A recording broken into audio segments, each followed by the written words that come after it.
শুভ সকাল বন্ধুরা। আজকের আমি করলা দিয়ে একটা ভর্তার রেসিপি তৈরি করব। প্রথমেই আমি করলাটা দুমুখ ভালো করে কেটে নিয়েছি, নিয়ে একটা ছুরির সাহায্যে একটু কেটে কেটে দিচ্ছি, যাতে করে উচ্ছেটা বা করলাটা তাড়াতাড়ি সিদ্ধ হয়ে যায়। সবগুলো কাটা হয়ে গিয়েছে। এবারে আমি এগুলোকে জল দিয়ে ভালো করে এটাকে আমি সিদ্ধ করে নিচ্ছি।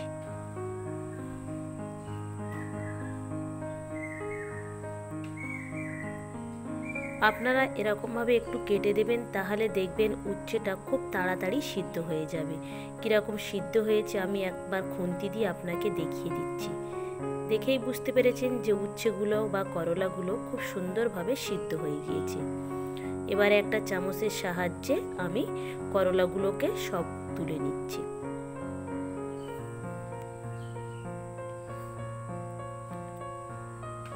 ভর্তাটা তৈরি করার জন্য আমি এখানে কয়েকটা জিনিস লাগবে, সেইগুলোকে আগে আমি ভেজে নিচ্ছি। আমি এখানে সরিষার তেল দিয়েছি, আপনারা চাইলে সাদা তেলও দিতে পারেন। কয়েকটা রসুন আমি ভালো করে ভেজে নিচ্ছি, তবে রসুনটা ভাজার সময় গ্যাসের ফ্লেমটা একেবারেই লোতে রাখবেন। রসুনটা একটু সিদ্ধ মতো হয়ে আসতে আমি কাঁচা লঙ্কা আর খানিকটা পেঁয়াজ কুচি দিয়ে দিয়েছি, দিয়ে এটাকে একটু ভালো করে ভেজে নিচ্ছি। সবার শেষে আমি দিয়ে দিচ্ছি খানিকটা কালা জিরে। কালারের জন্য আপনারা এখানে অল্প একটু হলুদের গুঁড়ো বা লঙ্কার গুঁড়ো ব্যবহার করতে পারেন।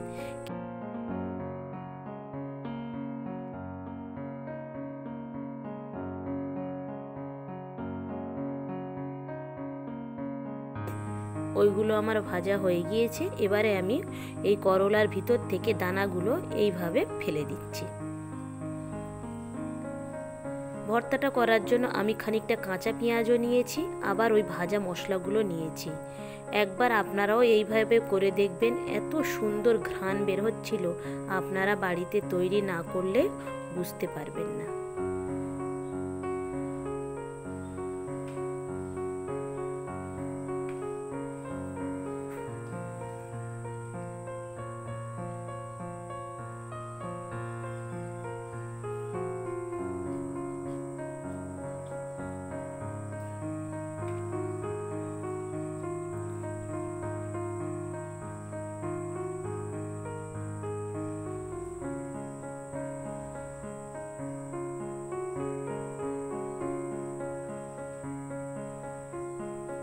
সবগুলোকে আমি উচ্ছের সঙ্গে ভালো করে মাখিয়ে নিচ্ছি।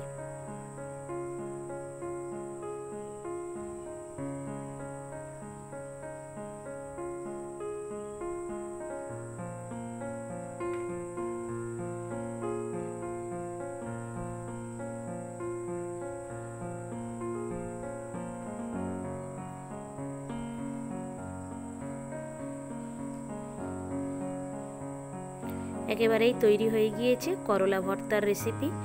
ভিডিওটা তাহলে এখানেই শেষ করছি।